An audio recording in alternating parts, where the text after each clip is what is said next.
220 billion মার্কিন dollar, Bangladeshi টাকায় যা প্রায় 25 লক্ষ কোটি টাকারও বেশি। আরো সহজ করে বলতে গেলে বাংলাদেশের মোট জিডিপি 460 বিলিয়ন ডলার, আর এক কাতার বিশ্বকাপের বাজেটে ছিল 220 বিলিয়ন ডলার। সাধারণ অঙ্ক কি বলে? আপনি যখন কোথাও ইনভেস্ট করবেন তখন তো সেখান থেকে লাভ তুলেই আনবেন, রাইট? আর কাতার বিশ্বকাপের ব্যালেন্স শিটটা দেখলে সেটা কি বলে? স্পন্সরশিপ, টিকিট বিক্রি আর ব্রডকাস্ট রাইটস মিলিয়ে ফিফা এই টুর্নামেন্ট থেকে রেকর্ড 7.5 বিলিয়ন ডলার আয় করেছে। কিন্তু এই আয়ের সিংহভাগই চলে যায় ফিফার নিজস্ব তহবিলে। আয়োজক দেশ কাতার সরাসরি টিকিট বা ট্যুরিজম থেকে যা আয় করে তা ছিল তাদের মূল খরচের 5%-এরও কম।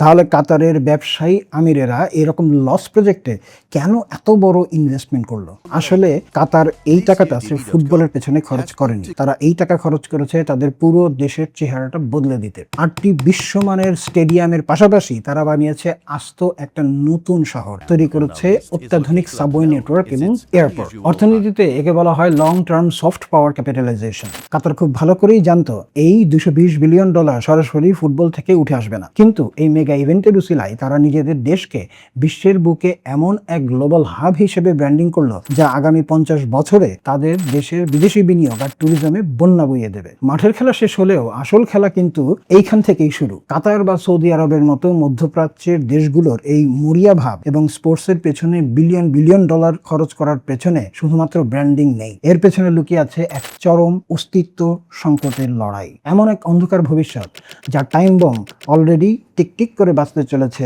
আরবের তেলের খনিতেও।